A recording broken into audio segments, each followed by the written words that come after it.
Hello friends, excellent ആക്കുന്ന YouTube ചാനലിലേക്ക് സ്വാഗതം.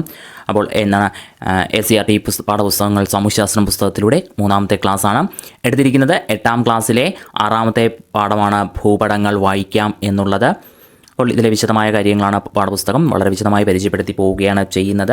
നിങ്ങൾക്ക് എന്ത് ചെയ്യാം, ഈ ക്ലാസ് വീണ്ടും റിപ്പീറ്റ് ചെയ്ത് കേട്ട് ഈ ചാപ്റ്റർ എന്ത് ചെയ്യാം നന്നായി മനസ്സിലാക്കാവുന്നതാണ്. അല്ലെങ്കിൽ എന്ത് ചെയ്യാം, കേൾക്കുന്ന സമയത്ത് തന്നെ ആവശ്യമായ പോയിന്റുകൾ മറ്റൊക്കെ നോട്ടായി എഴുതി വെച്ച് റിവൈസ് ചെയ്തും പഠിക്കാവുന്നതാണ്. അപ്പോൾ നമ്മൾ ആ പാഠത്തിലേക്ക് കടക്കുകയാണ്. ഭൂപടങ്ങളും അതുമായി ബന്ധപ്പെട്ട കാര്യങ്ങളാണ് പറയുന്നത്.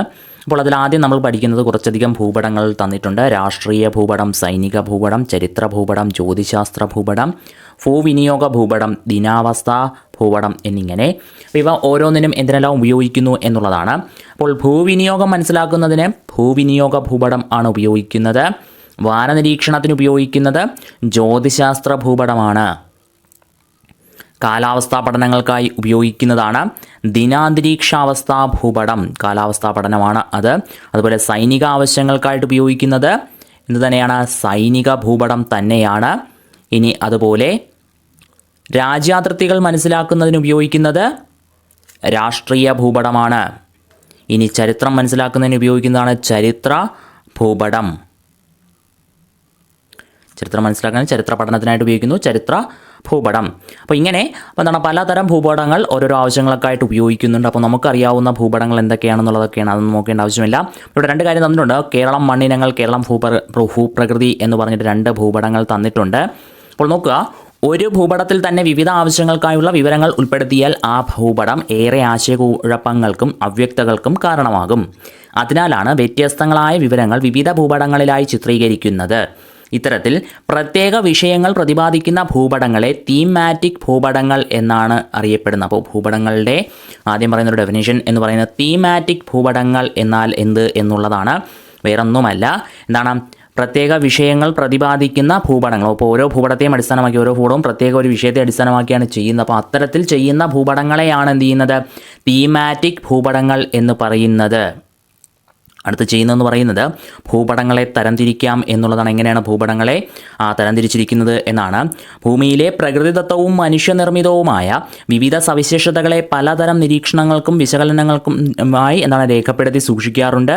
അപ്പോൾ ഇങ്ങനെ വിവരങ്ങൾ രേഖപ്പെടുത്തി സൂക്ഷിക്കുന്നതിനുള്ള ഏറ്റവും നല്ല ഉപാധി എന്ന് പറയുന്നത് ഭൂപടങ്ങളാണ്. അപ്പോൾ ഇങ്ങനെ ഭൂപടങ്ങളെ തിരിക്കുന്നതെന്ന് പറഞ്ഞാൽ ഭൂപടത്തിൻ്റെ വർഗീകരണം എന്താണ്, ഭൂപട വർഗീകരണം ഉള്ളടക്കത്തിൻ്റെ അടിസ്ഥാനത്തിലും തിരിക്കാറുണ്ട്.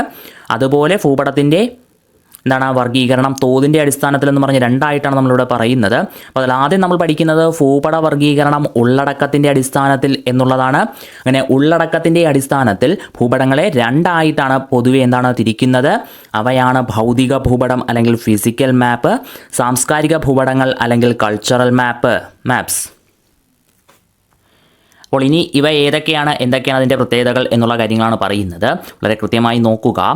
ഭൂപ്രകൃതി, കാലാവസ്ഥ തുടങ്ങിയ പ്രകൃതിദത്തമായ സവിശേഷതകൾ ചിത്രീകരിക്കുന്ന ഭൂപടങ്ങളാണ് ഭൗതിക ഭൂപടങ്ങൾ. അപ്പോൾ ഭൗതിക ഭൂപടങ്ങൾ എന്ന് പറയുന്നത് ഭൂപ്രകൃതി, കാലാവസ്ഥ തുടങ്ങി പ്രകൃതിദത്തമായ സവിശേഷതകൾ ചിത്രീകരിക്കുന്ന ഭൂപടങ്ങൾ ഭൗതിക ഭൂപടങ്ങൾ.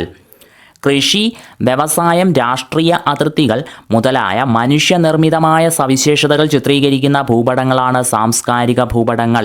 അടുത്ത് കൃഷി, വ്യവസായം, രാഷ്ട്രീയ അതിർത്തികൾ മുതലായ മനുഷ്യനിർമ്മിതമായ സവിശേഷതകൾ ചിത്രീകരിക്കുന്ന ഭൂപടങ്ങളാണ് സാംസ്കാരിക ഭൂപടങ്ങൾ എന്ന് പറയുന്നത്. അപ്പോൾ ഇതിൽ നമ്മൾ കൃത്യമായി നോക്കുക. രണ്ട് ഉദാഹരണങ്ങൾ പഠിച്ചു വയ്ക്കുന്നത് വളരെ നന്നായിരിക്കും. ഭൂപടങ്ങൾ, ഭൗതിക ഭൂപടവും സാംസ്കാരിക ഭൂപടവും. ഭൗതിക ഭൂപടങ്ങൾക്ക് ജ്യോതിശാസ്ത്ര ഭൂപടം ഒരു ഉദാഹരണം പറയാം. അതുപോലെ സാംസ്കാരിക ഭൂപടങ്ങൾക്ക് സൈനിക ഭൂപടം എന്ത് ചെയ്യാം, നമുക്കൊരു ഉദാഹരണമായിട്ട് പറയാവുന്നതാണ്. അപ്പോൾ ഇനി അടുത്ത ഭാഗത്തേക്ക് പോകുന്നു. ഭൂപട വർഗീകരണം തോതിൻ്റെ അടിസ്ഥാനത്തിൽ എന്ന് പറഞ്ഞിട്ടുള്ളതാണ് അടുത്തൊരു ഭൂപട വർഗീകരണ രീതി എന്ന് പറയുന്നത്. ഭൂപടങ്ങൾ തയ്യാറാക്കാൻ ഉപയോഗിക്കുന്ന തോതിൻ്റെ അടിസ്ഥാനത്തിലാണ് അവയെ തരംതിരിക്കുന്നത്. അങ്ങനെ തിരിക്കുമ്പോൾ രണ്ടായിട്ട് തന്നെയാണ് അവിടെയും തരംതിരിവ് വന്നിട്ടുള്ളത്. അവയാണ് ചെറിയ തോത് ഭൂപടങ്ങൾ അല്ലെങ്കിൽ സ്മാൾ സ്കെയിൽ മാപ്സ്. മറ്റൊന്നാണ് വലിയ തോത് ഭൂപടങ്ങൾ, ലാർജ് സ്കെയിൽ മാപ്സ്. ഇനി ഇത് രണ്ടിനും ഉദാഹരണ സഹിതം പഠിക്കാനുണ്ട്. ചെറിയ തോത് ഭൂപടങ്ങൾ സ്മോൾ സ്കെയിൽ മാപ്സിന് ഉദാഹരണം പറയുന്നവയാണ് എന്താണ് അറ്റ്ലസ് ഭൂപടം, ചുമർ ഭൂപടങ്ങൾ. ഇപ്പോൾ രണ്ട് കാര്യമാണ് ചെറിയ തോത് ഭൂപടങ്ങൾക്ക് എന്താണ് നമുക്ക് ഉദാഹരണമായിട്ട് പഠിക്കുന്നത്. അറ്റ്ലസ് ഭൂപടവും ചുമർ ഭൂപടങ്ങളും എന്താണ് ചെറിയ തോത് ഭൂപടങ്ങൾക്ക് ഉദാഹരണമാണ്. വലിയ തോത് ഭൂപടങ്ങളാവുമ്പോഴേക്കും ഉദാഹരണം വരുന്നത് കഡ്സ്ട്രൽ ഭൂപടവും എന്താണ് ധരാതലീയ ഭൂപടവുമാണ്. അപ്പോൾ കൃത്യമായി ഓർക്കുക, വലിയ തോത് ഭൂപടങ്ങൾക്ക് ഉദാഹരണം കഡ്സ്ട്രൽ ഭൂപടവും എന്താണ് ധരാതലീയ ഭൂപടങ്ങളുമാണ്. ഇനി എന്താണ് ഇവയെന്നുള്ള കാര്യം വളരെ വിശദമായി തന്നെ പറയുന്നുണ്ട്, നമുക്കത് നോക്കാം. ലോകം, വൻകരകൾ, രാജ്യങ്ങൾ, സംസ്ഥാനങ്ങൾ തുടങ്ങിയ വിസ്തൃതമായ പ്രദേശങ്ങളെ ചെറിയൊരു കടലാസിൽ ചിത്രീകരിക്കേണ്ടി വന്നാൽ വളരെ കുറച്ച് വിവരങ്ങൾ മാത്രമേ അവയിൽ ഉൾപ്പെടുത്താൻ കഴിയുകയുള്ളൂ. വലിയ ഭൂപ്രദേശങ്ങളിലെ പ്രധാന വിവരങ്ങൾ മാത്രം ഉൾപ്പെടുത്തി തയ്യാറാക്കുന്ന ഭൂപടങ്ങളാണ് ചെറിയ തോത് ഭൂപടങ്ങൾ. അപ്പോൾ അതാണ് കാര്യം ആലോചിക്കുക. ഒരു വലിയ ഭൂപ്രദേശങ്ങളിലെ പ്രധാന വിവരങ്ങൾ മാത്രം ഉൾപ്പെടുത്തി തയ്യാറാക്കുന്ന ഭൂപടങ്ങളെയാണ് ചെറിയ തോത് ഭൂപടങ്ങൾ എന്ന് പറയുന്നത്. എന്നാൽ താരതമ്യേന ചെറിയ ഭൂപ്രദേശങ്ങളായ വില്ലേജോ വാർഡോ ആണ് ഭൂപടത്തിൽ ചിത്രീകരിക്കുന്നതെങ്കിൽ ഒട്ടേറെ വിവരങ്ങൾ എന്ത് ചെയ്യാം അതിൽ ഉൾപ്പെടുത്താൻ കഴിയും. ഇത്തരത്തിൽ താരതമ്യേന ചെറിയ പ്രദേശങ്ങളുടെ വിശദമായ വിവരങ്ങൾ ഉൾക്കൊള്ളിച്ചുകൊണ്ട് ചിത്രീകരിക്കുന്ന ഭൂപടങ്ങളാണ് വലിയ തോത് ഭൂപടങ്ങൾ. അപ്പോൾ വലിയ തോത് ഭൂപടങ്ങൾ എന്ന് പറഞ്ഞു കഴിഞ്ഞാൽ എന്താണ് താരതമ്യേന ചെറിയ പ്രദേശങ്ങളുടെ വിശദമായ വിവരങ്ങൾ ഉൾക്കൊള്ളിച്ചുകൊണ്ട് ചിത്രീകരിക്കുന്ന ഭൂപടങ്ങളാണ് വലിയ തോത് ഭൂപടങ്ങൾ എന്ന് പറയുന്നത്. രണ്ട് തരം ഭൂപടങ്ങളാണ് വലിയ തോത്, ചെറിയ തോത് എന്നുള്ളത്. അപ്പോൾ ചെറിയ തോത് ഭൂപടങ്ങളുടെ ഉദാഹരണം അറ്റ്ലസ് ഭൂപടവും ചുമർ ഭൂപടങ്ങളും ആണ്. ഇനി വലിയ തോത് ഭൂപടങ്ങളുടെ ഉദാഹരണമായ കഡ്സ്ട്രൽ ഭൂപടങ്ങൾ എന്താണ് എന്നുള്ളത് നമുക്ക് നോക്കാം. പ്രാദേശിക ഭൂസ്വത്തിൻ്റെ പുസ്തകം എന്ന അർത്ഥമുള്ള കഡ്സ്റ്റർ എന്ന ഫ്രഞ്ച് പദത്തിൽ നിന്നുമാണ് കഡ്സ്ട്രൽ എന്ന പദം രൂപപ്പെട്ടിട്ടുള്ളത്. പാടങ്ങൾ, കെട്ടിടങ്ങൾ തുടങ്ങിയവ ഉൾപ്പെടുന്ന ഭൂസ്വത്തുക്കളുടെ അതിരുകൾ, ഉടമസ്ഥാവകാശം എന്നിവ രേഖപ്പെടുത്തി സൂക്ഷിക്കുന്നതിനാണ് ഇത്തരം ഭൂപടങ്ങൾ നിർമ്മിക്കുന്നത്. ഭൂനികുതി കണക്കാക്കുന്നതിനും ഉടമസ്ഥാവകാശം സൂചിപ്പിക്കുന്നതിനും ഇവ ഉപയോഗിക്കുന്നു. ഗ്രാമഭൂപടങ്ങൾ ഇതിനുദാഹരണമാണ്. അപ്പോൾ കഡ്സ്ട്രൽ ഭൂപടങ്ങൾക്ക് ഉദാഹരണമായിട്ട് പറയാവുന്നതൊന്ന് ഗ്രാമഭൂപടങ്ങൾ ആണ്. ഇനി പ്രാദേശിക ഭൂസ്വത്തിൻ്റെ പുസ്തകം എന്ന് പറയുന്ന അർത്ഥം വരുന്ന വാക്കാണ് കഡ്സ്റ്റർ എന്ന് പറയുന്നത്. അത് ഫ്രഞ്ച് പദമാണ്. ഈ ഫ്രഞ്ച് പദത്തിൽ നിന്നുമാണ് കഡ്സ്ട്രൽ എന്ന പദം രൂപപ്പെട്ടിട്ടുള്ളത്. ഇനി എന്താണ് ഇവ ഉപയോഗിക്കുന്നത് എന്താണെന്ന് ചോദിച്ചു കഴിഞ്ഞ് കഴിഞ്ഞാൽ പാടങ്ങൾ, കെട്ടിടങ്ങൾ തുടങ്ങിയവ ഉൾപ്പെടുന്ന ഭൂസ്വത്തുക്കളുടെ അതിരുകൾ, ഉടമസ്ഥാവകാശം എന്നിവ രേഖപ്പെടുത്തി സൂക്ഷിക്കുന്നതിനാണ് കഡ്സ്ട്രൽ ഭൂപടങ്ങൾ നിർമ്മിക്കുന്നത്. ഇനി ഭൂനികുതി കണക്കാക്കാനും ഉടമസ്ഥാവകാശം സൂചിപ്പിക്കുവാനും ഇവ ഉപയോഗിക്കുന്നുണ്ട്. അപ്പോൾ എന്തിനൊക്കെ ഉപയോഗിക്കുന്നു എന്ന് ചോദിച്ചു കഴിഞ്ഞാൽ ഭൂനികുതി കണക്കാക്കുന്നതിനും ഉടമസ്ഥാവകാശം തെളിയിക്കുന്നതിനും ഉപയോഗിക്കുന്നത് കഡ്സ്ട്രൽ ഭൂപടങ്ങളാണ്. ഇനി അതിൻ്റെ മറ്റൊരു ഉദാഹരണം വരുന്നത് ധരാതലീയ ഭൂപടങ്ങളാണ്. അതെന്താണെന്ന് ചോദിച്ചു കഴിഞ്ഞാൽ ടോപ്പോഗ്രാഫിക്കൽ മാപ്സ് എന്താണ് നോക്കാം. സമഗ്രമായ ഭൂസർവേയുടെ അടിസ്ഥാനത്തിൽ തയ്യാറാക്കുന്നവയാണ് ധരാതലീയ ഭൂപടങ്ങൾ എന്ന് പറയുന്നത്. പ്രകൃതിദത്തവും മനുഷ്യനിർമ്മിതവുമായ എല്ലാ സവിശേഷതകളെയും വളരെ വിശദമായി ചിത്രീകരിക്കുന്ന ഭൂപടങ്ങളാണിവ. ഭൂപ്രദേശങ്ങളുടെ ഉയരം, ഭൂപ്രകൃതി, നദികൾ, വനങ്ങൾ, കൃഷിയിടങ്ങൾ, പട്ടണങ്ങൾ, ഗതാഗത വാർത്താവിനിമയ മാർഗങ്ങൾ, ജനവാസ കേന്ദ്രങ്ങൾ തുടങ്ങിയവയെക്കുറിച്ചുള്ള സൂക്ഷ്മമായ വിവരങ്ങൾ ഈ ഭൂപടങ്ങളിൽ ചിത്രീകരിക്കുന്നു. അപ്പോൾ നോക്കുക, ധരാതലീയ ഭൂപടം എന്ന് പറയുന്നത് സമഗ്രമായ ഭൂസർവേയുടെ അടിസ്ഥാനത്തിൽ തയ്യാറാക്കുന്നവയാണ് ധരാതലീയ ഭൂപടം എന്ന് പറയുന്നത്. ഇതിനകത്ത് പ്രകൃതിദത്തവും മനുഷ്യനിർമ്മിതവുമായ എല്ലാ സവിശേഷതകളും വളരെ വിശദമായി തന്നെ ചിത്രീകരിച്ചിരിക്കുന്ന ഭൂപടങ്ങളാണ് ധരാതലീയ ഭൂപടങ്ങൾ എന്ന് പറയുന്നത്. ഇനി ഭൂപ്രദേശങ്ങളുടെ ഉയരം, ഭൂപ്രകൃതി, നദികൾ, വനങ്ങൾ, കൃഷിയിടങ്ങൾ, പട്ടണങ്ങൾ, ഗതാഗത വാർത്താവിനിമയ മാർഗങ്ങൾ, ജനവാസ കേന്ദ്രങ്ങൾ തുടങ്ങിയവയെക്കുറിച്ചുള്ള സൂക്ഷ്മമായ വിവരങ്ങൾ നൽകുന്ന ഭൂപടങ്ങളാണ് ധരാതലീയ ഭൂപടം എന്ന് പറയുന്നത്. ഇനി ഭൂപട വായനയാണ്. ഇനി ഭൂപടങ്ങളിലെ തോത്, ദിശ, അതിലെ നിറങ്ങൾ, ചിഹ്നങ്ങൾ എന്നിവയെക്കുറിച്ച് വ്യക്തമായ ധാരണയുണ്ടെങ്കിൽ മാത്രമാണ് ഭൂപട വായന സാധ്യമാവുകയുള്ളൂ എന്നാണ്. അപ്പോൾ ഒരു ഭൂപടം നോക്കി കാര്യങ്ങൾ മനസ്സിലാക്കി എടുക്കുന്നതിനാവശ്യമായ ഘടകങ്ങൾ എന്ന് പറയുന്നത് ഭൂപടങ്ങളിലെ തോത്, ദിശ, അതിലെ നിറങ്ങൾ, ചിഹ്നങ്ങൾ എന്നിവയെക്കുറിച്ചുള്ള വ്യക്തമായ ധാരണ അല്ലെങ്കിൽ വ്യക്തമായ അറിവാണ്. അപ്പോൾ അതിൽ സഹായിക്കുന്ന ഘടകമായ ഭൂപടങ്ങളുടെ തോത് എന്ന് പറഞ്ഞു കഴിഞ്ഞാൽ ഭൂപടങ്ങളെല്ലാം തന്നെ വ്യക്തമായ തോതിൻ്റെ അടിസ്ഥാനത്തിലാണ് തയ്യാറാക്കുന്നത്. തോതിനെ എന്താണ് പ്രസ്താവനാ രീതി, ഭിന്നക രീതി, രേഖാരീതി എന്നിങ്ങനെ 3 രീതിയിൽ ഭൂപടങ്ങളിൽ രേഖപ്പെടുത്താറുണ്ട് എന്നാണ് പറയുന്നത്. അപ്പോൾ ഭൂപടങ്ങളുടെ തോതുമായി ബന്ധപ്പെട്ട് പറയുകയാണെങ്കിൽ ഭൂപടങ്ങളുടെ തോത് എന്താണ് എഴുതാൻ ഉപയോഗിക്കുന്ന അല്ലെങ്കിൽ പറയാൻ ഉപയോഗിക്കുന്ന രീതികളാണ്. ആ തോതിനെ നമ്മൾ 3 രീതിയിലാണ് പറയുന്നത്. ഒന്ന് പ്രസ്താവനാ രീതി, 2 ഭിന്നക രീതി, 3 രേഖാ രീതി. ഇനി അതുമായി ബന്ധപ്പെട്ട കാര്യങ്ങളാണ് പറയുന്നത്. ഓരോ രീതികളും എന്താണ് പറഞ്ഞിരിക്കുന്നത്.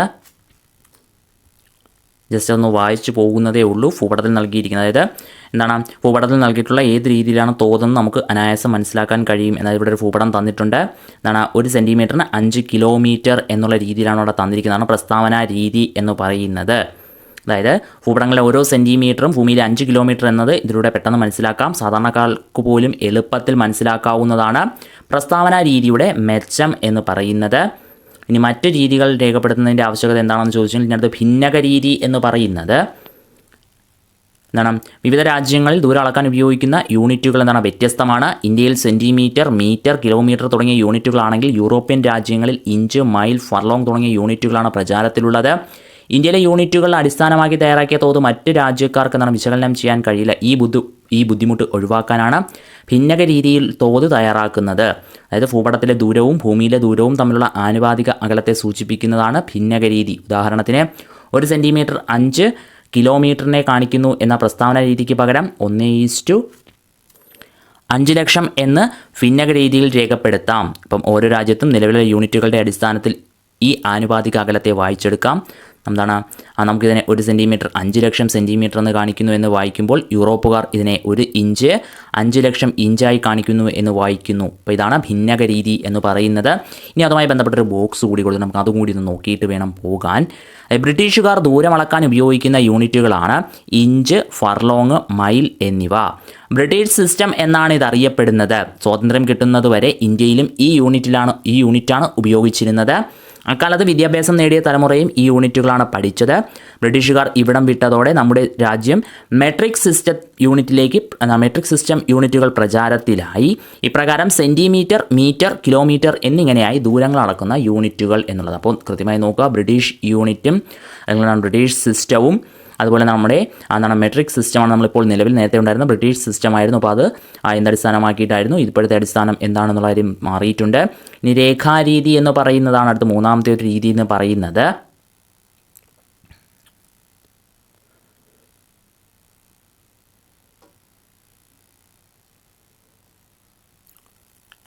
ഭൂപടത്തിലുണ്ടാകുന്ന മാറ്റത്തിന് ആനുപാതികമായി രേഖാരീതിയിലും തോത് മാറിയിട്ടുണ്ട്. അപ്പം ഭൂപടങ്ങൾ വലുതാവുകയോ ചെറുതാവുകയോ ചെയ്യുമ്പോൾ അതിൽ രേഖാരീതിയിൽ കാണിച്ചിട്ടുള്ള തോതും ആനുപാതികമായി മാറുന്നു. ഈ ഒരു സവിശേഷതയാണ് എന്തിൽ വരുന്നത്, ആ രീതിയിൽ വരുന്നത്. അപ്പോൾ ജസ്റ്റ് ഒന്ന് ഓർത്തിരുന്നാൽ മതി 3 രീതികൾ എന്താണെന്നുള്ളത്. ഇപ്പോൾ ഇനി അത് വളരെ ഡീറ്റെയിൽഡ് ആയിട്ടൊന്നും ചോദിക്കാനുള്ള സാധ്യത കാണുന്നില്ലെങ്കിലും ജസ്റ്റ് ഒന്ന് ഓർത്തിരിക്കുക ഈ പോയിന്റുകൾ എന്ന് പറയുന്നത്.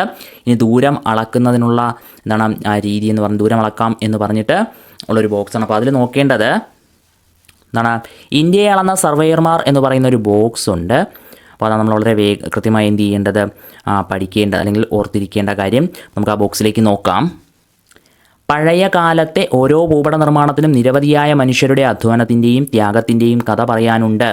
വില്യം ലാംപ്ടൺ AD 1800 ഭൂപട നിർമ്മാണത്തിനായി ഇന്ത്യയുടെ തെക്കേ അറ്റത്തുനിന്ന് ആരംഭിച്ച സർവേ പ്രവർത്തനങ്ങൾ അദ്ദേഹത്തിൻ്റെ പിൻഗാമിയായ ജോർജ് എവറസ്റ്റ് പൂർത്തിയാക്കുമ്പോൾ ഏകദേശം 50 വർഷങ്ങൾ കഴിഞ്ഞിരുന്നു. 500 കിലോഗ്രാമിലധികം ഭാരമുള്ള തിയോഡോലൈറ്റ് തുടങ്ങിയ ഉപകരണങ്ങളുമായി 1600 മൈൽ ദൂരത്തിൽ അണുകിട തെറ്റാതെ കൃത്യതയോടെ നടത്തിയ ആ സർവേയിലൂടെയാണ് എവറസ്റ്റ് കൊടുമുടിയുടെ ഉയരം നിർണയിച്ചത്. പ്രതികൂലമായ സാഹചര്യങ്ങളിലാണ് അന്നത്തെ സർവേ സംഘം അനേക വർഷം ജോലി ചെയ്തത്. അവരിൽ ഭൂരിഭാഗവും പേരും മലമ്പനി ബാധിച്ചും വെള്ളപ്പൊക്കത്തിൽപ്പെട്ടുമൊക്കെ മരണമടഞ്ഞു. ഈ ഭൂപട നിർമ്മാണ ദൗത്യം ലോകത്തിലെ എക്കാലത്തെയും വലിയ ഭൂപട നിർമ്മാണ പ്രവർത്തനമായി ഇന്നും കണക്കാക്കുന്നു. വളരെ കൃത്യമായി ഓർത്തിരിക്കേണ്ട കാര്യങ്ങളെന്ന് പറയുന്നത് ഒന്ന് വില്യം ലാംപ്ടൺ ആണ്. എന്താണ് ഇന്ത്യയുടെ 1800-കളോടുകൂടി ഇന്ത്യയുടെ ഭൂപട നിർമ്മാണത്തിനായി ഇന്ത്യയുടെ തെക്ക് അറ്റത്ത് നിന്ന് സർവേ ആരംഭിച്ച വ്യക്തിയാണ് വില്യം ലാംപ്ടൺ എന്ന് പറയുന്നത്. ഏകദേശം 50 വർഷങ്ങൾ എടുത്ത് എന്ത് ചെയ്യുന്നത് ഈ ഭൂപട നിർമ്മാണം പൂർത്തിയാക്കുന്ന 50 വർഷങ്ങൾ കഴിഞ്ഞപ്പോഴേക്കും എന്ത് ചെയ്തു നമ്മുടെ വില്യം ലാംപ്ടണ് പിൻഗാമിയായിട്ട് എന്ത് ചെയ്തു ജോർജ് എവറസ്റ്റ് വരികയും ഏകദേശം സർവേ പൂർത്തിയാക്കുന്നു അദ്ദേഹമാണ്. അപ്പോൾ അദ്ദേഹം തന്നെയാണ് എന്ത് ചെയ്യുന്നത് നമ്മുടെ എവറസ്റ്റ് കൊടുമുടിയുടെ ഉയരമെല്ലാം എന്ത് ചെയ്യുന്നത് വളരെ കൃത്യമായി എന്ത് ചെയ്തത് അളന്ന് തിട്ടപ്പെടുത്തിയത്. അപ്പോൾ അതിൻ്റെ ഭാഗമായിട്ടാണ് എവറസ്റ്റിന് ജോർജ് എവറസ്റ്റ് ആയതുകൊണ്ട് തന്നെ അദ്ദേഹത്തിൻ്റെ സ്മരണാർത്ഥമാണ് എവറസ്റ്റ് കൊടുമുടിക്ക് ആ പേര് തന്നെ നൽകിയിരിക്കുന്നത് എന്നുള്ള കാര്യം കൂടി ഒന്ന് ഓർക്കുക. അതുപോലെ അവരുടെ സർവേക്കായി ഉപയോഗിച്ച ഒരു ഉപകരണത്തിൻ്റെ പേര് പറയുന്നുണ്ട്, തിയോഡോലൈറ്റ് എന്ന് പറയുന്ന വളരെ ഭാരമുള്ള ഉപകരണമാണ്. ഇത് 500 കിലോഗ്രാമാണ് ഇതിൻ്റെ ഭാരം എന്ന് പറയുന്നത്. അപ്പോൾ ഇത്രയും ഭാരമുള്ള ഉപകരണമൊക്കെ കൊണ്ട് നടന്നിട്ടാണ് 1600 മൈൽ ദൂരത്തിൽ അണുകിട തെറ്റാതെ കൃത്യതയോടെ സർവേയിലൂടെ കൃത്യമായി ഇന്ത്യയുടെ സർവേ പൂർത്തിയാക്കി വിവരങ്ങളെല്ലാം എന്ത് ചെയ്ത് മനസ്സിലാക്കാൻ സാധിച്ചത്. ഈ രണ്ട് കാര്യങ്ങളൊന്ന് രണ്ടുപേരുടെയും പേരുകളും തിയോഡോലൈറ്റ് എന്ന് പറഞ്ഞ ഉപകരണത്തിൻ്റെ പേരും കൂടി ഒന്ന് ഓർക്കണം. അതോടൊപ്പം സർവേ ഓഫ് ഇന്ത്യ, ഇപ്പോൾ നമ്മുടെ രാജ്യത്ത് ഭൂപടങ്ങൾ നിർമ്മിക്കുന്നതിനും പരിശോധിക്കുന്നതിനും പ്രസിദ്ധീകരിക്കുന്നതിനും ചുമതലപ്പെട്ട കേന്ദ്ര സർക്കാർ ഏജൻസിയാണ് സർവേ ഓഫ് ഇന്ത്യ. അപ്പോൾ സർവേ ഓഫ് ഇന്ത്യ എന്ന് പറഞ്ഞു കഴിഞ്ഞാൽ നമ്മുടെ രാജ്യത്ത് തന്നെ ഭൂപടങ്ങൾ നിർമ്മിക്കുന്നതിനും പരിശോധിക്കുന്നതിനും പ്രസിദ്ധീകരിക്കുന്നതിനും ചുമതലപ്പെട്ടിട്ടുള്ള കേന്ദ്ര സർക്കാർ ഏജൻസി. ഭൂപടങ്ങൾ എന്തൊക്കെ ചെയ്യുകയാണെന്ന് ചോദിച്ചാൽ കൃത്യമായി നോക്കുക. ഭൂപടങ്ങൾ നിർമ്മിക്കാൻ, പരിശോധിക്കാൻ, പ്രസിദ്ധീകരിക്കാൻ, ഇത്രയും കാര്യങ്ങളാണ് അതുമായി ബന്ധപ്പെട്ട് പറയുന്നത്. ഇനി ഭൂപടങ്ങളുടെ ദിശ എന്ന് പറഞ്ഞിട്ട് ദിശകൾ എന്താണ് പല രീതിയിൽ പല ചിഹ്നത്തിൽ ദിശകൾ എന്ത് ചെയ്യാറുണ്ട് രേഖപ്പെടുത്താറുണ്ട്. അപ്പോൾ പ്രധാനമായും വരുന്ന ദിശകൾ എന്ന് പറഞ്ഞാൽ വടക്ക്, തെക്ക്, കിഴക്ക്, പടിഞ്ഞാറ്. അതുപോലെ പിന്നെ പറയാൻ പറ്റുന്ന പ്രധാന ദിശകൾ എന്ന് പറഞ്ഞാൽ വടക്ക്, കിഴക്ക്, തെക്ക്, കിഴക്ക്, വടക്ക്, പടിഞ്ഞാറ്, തെക്ക്, പടിഞ്ഞാറ് എന്നിങ്ങനെയാണ്. അപ്പോൾ നിരവധി ദിശകളും കാര്യങ്ങളും എന്താണ് നമുക്ക് പല രീതിയിൽ പറയാവുന്നതാണ്. ഇനി ഭൂപടങ്ങളുടെ നിറവും ചിഹ്നങ്ങളും എന്നുള്ളതാണ് അടുത്തൊരു പോർഷൻ എന്ന് പറയുന്നത്.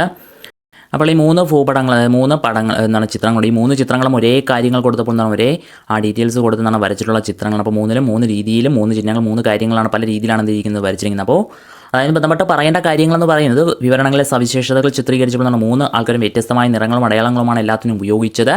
അതുപോലെ ഓരോ സവിശേഷതകൾക്കും ഓരോ രാജ്യങ്ങളും വ്യത്യസ്ത നിറങ്ങളും ചിഹ്നങ്ങളും ഉപയോഗിച്ച് കഴിഞ്ഞാൽ എന്താണ് ഭൂപടങ്ങൾ ഉപയോഗിക്കുന്നതിൽ നിന്ന് ഭൂപട വായന നമുക്ക് വലിയ ബുദ്ധിമുട്ടാകും. അതിനാൽ തന്നെ ഭൂപടങ്ങൾ നിർമ്മിക്കുമ്പോൾ എന്താണ് ആഗോളതലത്തിൽ അംഗീകരിച്ച നിറങ്ങളും ചിഹ്നങ്ങളുമാണ് ഉപയോഗിക്കുന്നത്. ഇനി അപ്പോൾ അത്തരത്തിലുള്ള ആഗോളതലത്തിൽ ഉപയോഗിക്കേണ്ട നിറങ്ങളും ചിഹ്നങ്ങളെയുമാണ് ഇവിടെ കാണിച്ചിരിക്കുന്നത്. ഇനി പച്ച നിറം ഉപയോഗിക്കുന്നത് അതിൻ്റെ സവിശേഷതകൾ എന്ത് അടയാളപ്പെടുത്താനാണ് പച്ച നിറം കാണിക്കുക എന്ന് പറയുന്നത് നൈസർഗിക സസ്യജാലങ്ങൾ. പച്ചനിറം നൈസർഗിക സസ്യജാലങ്ങളാണെങ്കിൽ മഞ്ഞ നിറം സൂചിപ്പിക്കുന്ന അല്ലെങ്കിൽ സവിശേഷത എന്ന് പറയുന്നത് കൃഷിയിടങ്ങളെയാണ്. മഞ്ഞ നിറം സൂചിപ്പിക്കുന്നു കൃഷിയിടങ്ങളെ. ചുവപ്പ് നിറം കാണിക്കുന്നത് പാർപ്പിടങ്ങൾ, റോഡുകൾ എന്നിവയാകാം. അപ്പോൾ നോക്കുക, ചുവപ്പ് നിറം പാർപ്പിടമൊക്കെ എന്നാൽ റോഡ് നമ്മൾ കറുത്ത നിറം എന്ന് വിചാരിക്കും, എന്നാൽ കറുപ്പല്ല, റോഡിന് ചുവന്ന നിറമാണ് നമ്മൾ കൊടുക്കുന്നത്. കറുത്ത നിറത്തിൽ സൂചിപ്പിക്കുന്ന കാര്യങ്ങൾ എന്ന് പറഞ്ഞാൽ തീവണ്ടിപ്പാതകൾ, അക്ഷാംശരേഖകൾ, രേഖാംശരേഖകൾ, ടെലിഫോൺ ലൈൻ. അപ്പോൾ കറുത്ത നിറത്തിൽ സൂചിപ്പിക്കുന്നതാണ് തീവണ്ടിപ്പാതകൾ, അക്ഷാംശരേഖകൾ, രേഖാംശരേഖകൾ, ടെലിഫോൺ ലൈൻ എന്നിങ്ങനെ. ഈ നീല നിറമാണെന്നുണ്ടെങ്കിൽ ജലാശയങ്ങളാണ്. തവിട്ട് നിറം വളരെ കൃത്യമായി ഓർത്ത് പഠിക്കേണ്ടതാണ്, നേരത്തെ ചോദിച്ചിട്ടുമുള്ളതാണ്. അപ്പോൾ തവിട്ട് നിറത്തിലാണെങ്കിൽ പാറക്കൂട്ടങ്ങൾ, മണൽ കൂനകൾ, കുന്നുകൾ. അപ്പോൾ പാറക്കൂട്ടങ്ങൾ, മണൽ കൂനകൾ, കുന്നുകൾ തുടങ്ങിയവ തവിട്ട് നിറത്തിലാണ് എന്ത് ചെയ്യുന്നത് കാണപ്പെടുന്നത്, അല്ലെങ്കിൽ തവിട്ട് നിറത്തിലാണ് നമ്മൾ അടയാളപ്പെടുത്തുന്നത്. അപ്പോൾ ഇനി താഴെ തന്നിരിക്കുന്ന കുറച്ചധികം അടയാളങ്ങളുണ്ട്. അപ്പോൾ എന്തിനൊക്കെ വേണ്ടിയാണെന്ന് ചോദിച്ചു കഴിഞ്ഞാൽ ടാറിട്ട റോഡ്, തീവണ്ടിപ്പാത, അരുവി, നദി, ക്രിസ്ത്യൻ പള്ളി, ക്ഷേത്രം, മുസ്ലിം പള്ളി, എന്താണ് പാർപ്പിടങ്ങൾ, പോസ്റ്റ് ഓഫീസ്, കിണർ, പോലീസ് സ്റ്റേഷൻ, കോട്ട, പാലം, കുളം, എന്താണ് കുഴൽ കിണർ, എന്താണ് ശവപ്പറമ്പ് തുടങ്ങി വ്യത്യസ്ത ചിഹ്നങ്ങൾ കൂടി എന്ത് ചെയ്യുന്നുണ്ട് ഈ പാഠഭാഗത്തിൽ എന്താണ് അവതരിപ്പിക്കുന്നുണ്ട്. ഇതുമായി ബന്ധപ്പെട്ട് അപ്പോൾ ഇത്രയും കാര്യങ്ങളൊക്കെയാണ് ആ ഭൂപടവുമായി ബന്ധപ്പെട്ട ചാപ്റ്ററിനകത്ത് നമ്മൾ എന്ത് ചെയ്യുന്നത് ഓർത്തിരിക്കേണ്ട അല്ലെങ്കിൽ പഠിച്ചിരിക്കേണ്ടതായ കാര്യങ്ങളെന്ന് പറയുന്നത്. അപ്പോൾ ഇതുമായി ബന്ധപ്പെട്ട ഭൂപടങ്ങളുമായി ബന്ധപ്പെട്ടുള്ള കാര്യങ്ങളെന്ന് പറയുന്നത് ഭൂപടങ്ങളുടെ വർഗ്ഗീകരണം 2 തലത്തിൽ വർഗ്ഗീകരിക്കുന്നുണ്ട്. തോതിൻ്റെ അടിസ്ഥാനത്തിലുള്ള വർഗ്ഗീകരണമുണ്ട്, ഉള്ളടക്കത്തിൻ്റെ അടിസ്ഥാനത്തിലുള്ള വർഗ്ഗീകരണമുണ്ട്. തോതിൻ്റെ അടിസ്ഥാനത്തിലുള്ള വർഗ്ഗീകരണങ്ങൾ ഏതൊക്കെ, ഉള്ളടക്കത്തിനുള്ള വർഗ്ഗീകരണങ്ങൾ ഏതൊക്കെയെന്ന് ഒന്ന് റിവൈസ് ചെയ്ത് കേട്ട് നോക്കുക, അല്ലെങ്കിൽ നമുക്കൊന്ന് ഓർത്ത് നോക്കുക, അല്ലെങ്കിൽ എന്ത് ചെയ്യുക വീണ്ടും ഒന്നും കൂടി ഒന്ന് ക്ലാസ് കേട്ട് നോക്കുക. പിന്നെ അതുമായി ബന്ധപ്പെട്ട് ഭൂപട വായന അനിവാര്യമായ ഘടകങ്ങൾ എന്ന് പറഞ്ഞാൽ തോത്, ദിശ, അംഗീകൃത നിറങ്ങളും ചിഹ്നങ്ങളുമാണ് പ്രധാനമായി പറയുന്നത്. ഇനി തോതിൽ തന്നെ 3 രീതിയിലുള്ള തോതുകൾ പറയുന്നുണ്ട്: പ്രസ്താവന രീതി, ഭിന്നക രീതി, രേഖാരീതി എന്നിങ്ങനെ. അപ്പോൾ ഇത്രയുമാണ് ഈ ചാപ്റ്ററുമായി ബന്ധപ്പെട്ട് വളരെ വേഗം നമ്മൾ എന്ത് ചെയ്യേണ്ട അല്ലെങ്കിൽ നമ്മൾ അറിഞ്ഞിരിക്കേണ്ട റിവിഷൻ പോർഷൻ എന്ന് പറയുന്നത്. അപ്പോൾ ഇത്രയും കൊണ്ട് എന്ത് ചെയ്യണം, ഈ ഒരു പാഠഭാഗം എന്ത് ചെയ്യാണ്, കഴിയുകയാണ്. അപ്പോൾ അടുത്ത പാഠഭാഗവുമായി അടുത്ത ദിവസം കാണാം. അപ്പോൾ നിങ്ങൾക്ക് ഇത്തരത്തിലുള്ള ക്ലാസ്സുകൾ ഡെയിലി ലഭിക്കുന്നതിനും മറ്റു കാര്യങ്ങൾക്കുമായി എന്ത് ചെയ്യുക, ചാനൽ സബ്സ്ക്രൈബ് ചെയ്യുക. അതുപോലെ വീഡിയോ ലൈക്ക് ചെയ്യുക. മറ്റുള്ളവർ കൂടി ലഭിക്കുന്നതിനായി വീഡിയോ ഷെയർ ചെയ്യുക.